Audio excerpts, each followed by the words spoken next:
Coming up on Michigan Replay, the Wolverines roll over Western Michigan to stay unbeaten after 2. We'll have the highlights. We'll also meet the new architect of the Wolverines' revised offensive system. And we'll look ahead to Michigan's date in South Bend as we scout the Irish of Notre Dame. All that and more coming up next.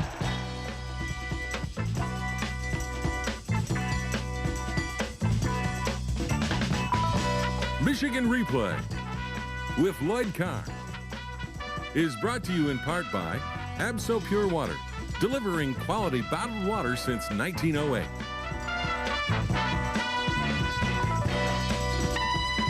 Hello, everybody, and welcome to Michigan Replay. Well, it was a nice day for the Wolverines on Saturday, a 35-12 win over Western Michigan. Congratulations, Coach Carr, 2-0. Thanks, Jim. It was a hot day. It was a hot day indeed. I think it was hotter than the opener. I think you're right. It was a little more humid, I think. Yeah, it was. One of the things about the game, it was, you know, it wasn't that 62-12 blowout type win, but you said after the game you thought your team improved.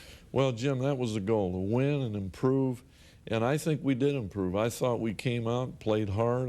You know, there's a lot of things. We had a lot of opportunities to play, a lot of kids that hadn't gotten a chance to play yet, to help our depth. I think it'll help our morale. I think down the road it's going to help those guys that got a chance to get some experience. And one of the things that's tough to do in any collegiate football season is, you know, you come off an emotional win. You can't get that high 2 weeks in a row.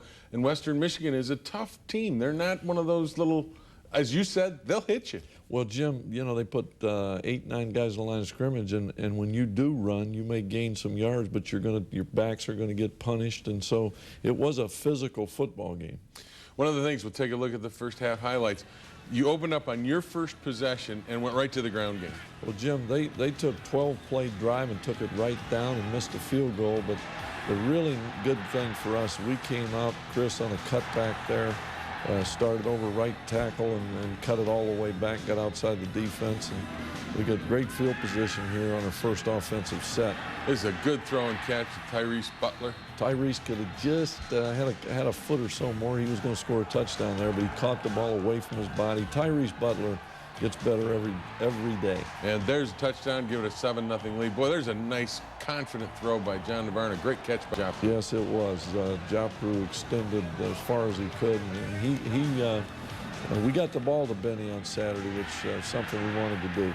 Defense swarming on the quarterback, and they were a team that throws it pretty quickly, so I think your defense improved from a week ago and getting pressure. Well, you know, there were times in there that there's some things that we need to do, but Jim, I thought our defense played very hard, and again, the clock didn't move. They had a lot of snaps out there. And B.J. Askew with a good run, but here's a good pass catch to Braylon Edwards. Well, again, off the play action, very good protection, and that allows Braylon's a guy that can stretch the defense, Jim, and then throw the ball outside without any underneath coverage. And your young running back, David Underwood, gets the score. Well, David, I think, got 12 or 13 carries in there, and I thought he ran hard, and you know, he's going to gain confidence from that because he was in the thick of the game.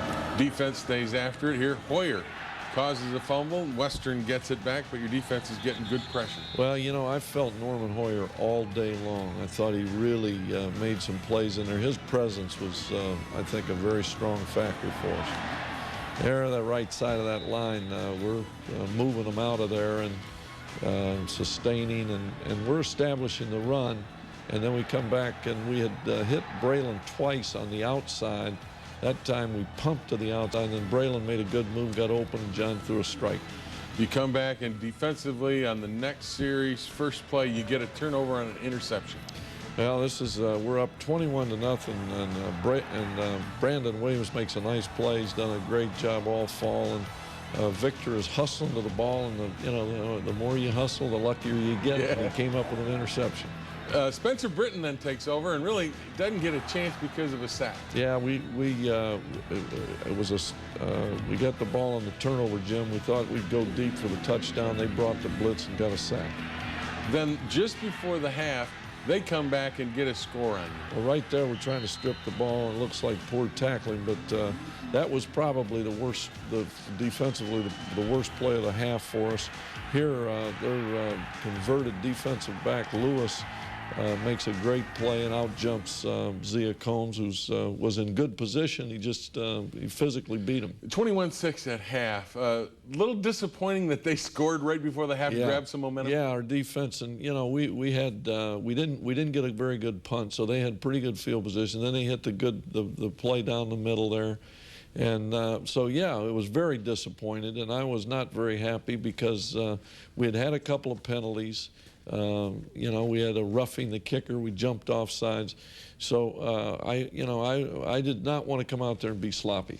Well, we'll come back and take a look at the second half when the Wolverines weren't sloppy and put it away. But first, we hear from Victor Hobson talking about the defense having to learn how to play with a lead. I mean, once you get a big lead, your tendency is to try to get relaxed, but that's something you can't do. You got to go out and play. Each play is just as hard as the first play. So, I mean, we tried not to get relaxed, even though we had some letdowns here and there on defense. But we tried to go out and just focus and play hard each play.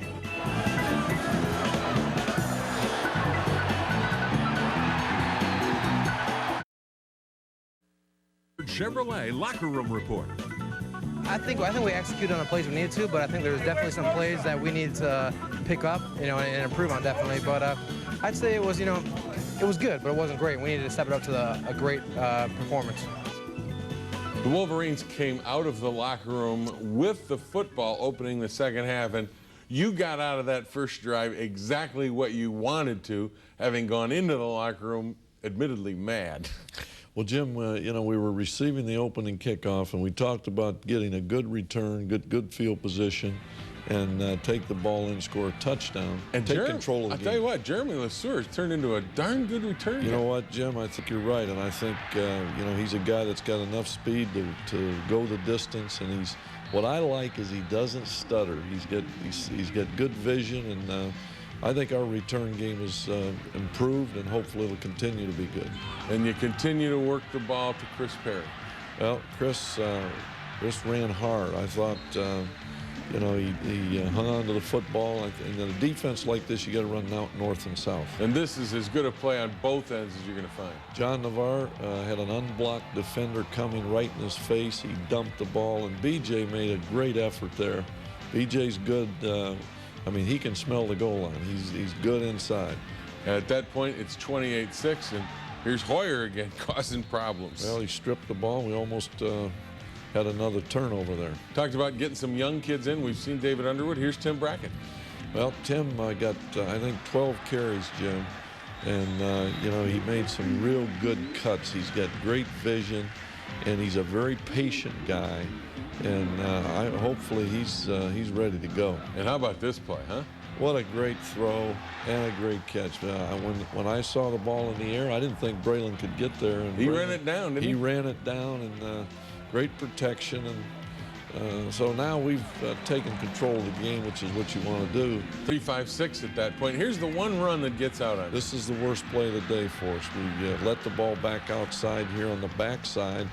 We didn't maintain leverage on it. We didn't fit where we needed to. And, you know, those are the things, those are the plays that will hurt you. Here, Marcus is expecting some inside help from a safety, didn't get it. But the play that hurt us there was a big run, Jim.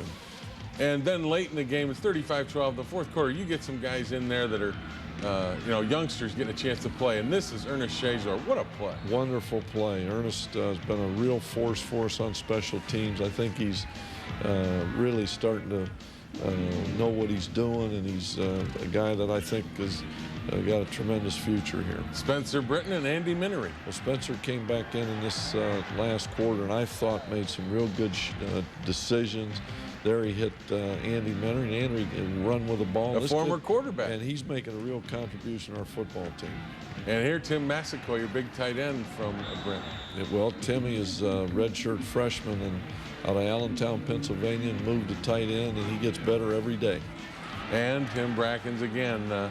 And the key is that you're in this 35-12 game. That's the final. You said after the game, one of the key things in a game like this is get some of those young kids the opportunity to play in game situations.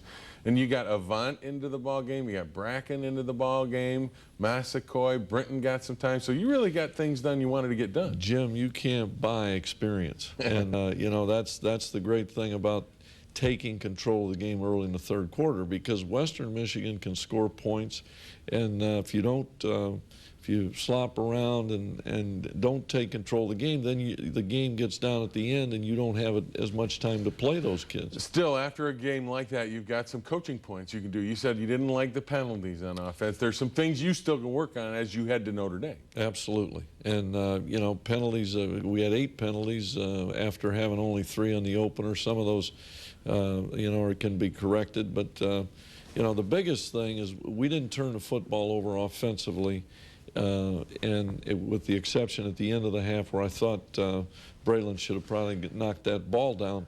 But defensively, we got some turnovers. We had a big play, again, on a running play, which will drive you crazy if you're a defensive coach. But I think we got better, Jim. I really do. Last question. The big question is the kicking game. How concerned are you? You didn't get the field goals done like you did. I mean, Phil Brabbs has made 1 all year, but it was the biggest one of his career. Well, I think there's no question that he did not, you know, his extra points were tremendous. If he just, I think it's a mental thing, because he's got a leg, he can get the ball up, his extra points are going over the netting, and yet on the 2 field goals, so he's not going to have a lot of confidence going in, but that's what we've got to get done this week. All right. When we come back, we will talk to offensive coordinator Terry Malone about what he's got going on the offensive side of the ball. But first, we hear from Chris Perry, his second 100-yard rushing game in a row against Western. He says he's living a dream. No, it can't be any better than that. The line did a great job blocking, and we executed, and we took advantage of their weaknesses, and that's what we need to do to win.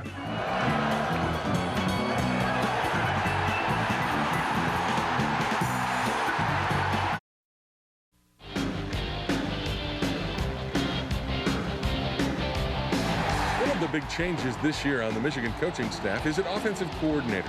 Terry Malone takes over that spot, but don't expect any major overhauls. Malone believes in a strong running game, augmented by a run-action passing attack to achieve a solid ball control philosophy. Sound familiar, right? Well, it is. But the key factor for Malone is to get the defense to guess when, where, and how he'll hit them. Certainly is, you know, really a foundation of what we're doing is to try to make us as unpredictable as possible, that defenses will not be able to hone in on our twin set or on one receiver or on one back, to be able to be more than just a one-headed monster in the pass game and in the run game as well. How you do that is to develop a scheme that puts the offense in a position to make the defense guess wrong, no matter what they guess. One of our goals in building a system was to have far fewer dead plays than we've had in the past, and you can't always prevent dead plays, but we feel as though right now we're in a position that we've got a pretty good chance on all the plays we call because of the type of check system that we have. Depending on what the defense does, the quarterback can react and get the ball to the best, most open receiver. And then we have a system of plays where we get at the last scrimmage and decide what play we're going to run from that point. We narrow it down in the huddle, but then the quarterback really has control of what we're going to do, run or pass, or you know, a lot of different strategies depending on the defense we're going to play. Quarterback John Navarre is the trigger man in this system Malone has developed, and he's the key guy. But as Malone tells it, he's not the only guy. We need to do things this year to take pressure off the quarterback. Last year, we really relied on the quarterback making all the plays and Marquise making all the plays. We're working very hard not to let that happen again. That our run game would be a lot more efficient and dependable, and that our passing game would be able to move the chains on a regular basis. But we have to let John understand that he doesn't have to win these games. John just has to conduct it and get people in the right spot and get the ball to the right people and let those people go to work. Spoken like a Michigan offensive coordinator. You know, it was funny. In the offseason, there was a change in offensive coordinator, and there's, oh, what's going to be that? I said, if you think Michigan's going to come out in 4 wides and throw it all over the yard, man, you are in the wrong ballpark. Terry's a solid, but isn't Terry your basic solid you know, fundamental offensive type guy? He's a bright guy, and he's been around the game a long time, and he's been involved in the passing game. But I think, and he's been around some good coaches, and you know, I never had any doubts about the type of job he would do. And the thing too, and I think in the opening game, fans watching the game won't see a fundamental difference in the offense, but you'll see, look at the statistics. There were 6 receivers that caught passes, I think, in the first game. Those are the kinds of things that offensive coordinators do that change things up a little bit. Well, there's no question, Jim, when you can spread the ball out, they don't know where the ball's going. And of course, that creates, as you say, a lot bigger problems, because the matchups, if you throw to your backs, you better have a linebacker if you're going to play man coverage that can cover B.J. Askew. You better have corners that can cover single coverage on our wide receivers. So if you're throwing the ball deep, you need some speed. So not that we have all the answers, and we're not where we need to be. We're not where hopefully we will get. But I do think that right now we have some confidence. I think John Navarro's done a very good job. Our line is better. You know, they're older. I think that's the biggest thing, is all of those kids played a year ago. And they have some experience. They've been through some tough times. That's how you get better. Makes for a better offense, along with Terry Malone. When we come back, we'll scout those Irish from Notre Dame. But first, we hear from Dan Rumashek about heading into South Bend. It's going to be a lot of fun. I grew up the biggest Notre Dame fan in the world. I've only been there once in my life. This will be my second and only time. So it's going to be fun. It's going to be very exciting. We got to be ready.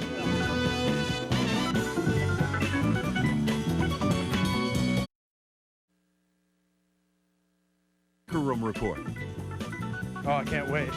I cannot wait. Going down there, I went down there on a recruiting trip in high school, and you know, it was a nice place, but and I got some friends out there, you know, and one of the linebackers, Cordy Watson, he plays, you know, I'm going to see him. He's a fellow teammate, so I can't wait to get out there and show him what we were made of. Well, you heard from David Boss. Michigan and Notre Dame recruit a lot of the same kids, and I'm sure there are a lot of kids on that team that you recruited that chose Notre Dame. It's a great rivalry, and it's renewed this year, and you get to play in South Bend, which is always tough. Well, it's always a lot of fun, Jim, because, you know, I think Michigan, Notre Dame, there's no greater traditions in college football, and whether you're playing down there or where you're playing at home, you know, it's going to be exciting. It's going to be a game everybody watches across the country. I mean, and I think it's great for college football. And one of the things about the Fighting Irish this year, a lot of press and publicity, Tyrone Willingham in his first year coming in from Stanford. Well, I spent some time with Tyrone Willingham, Jim,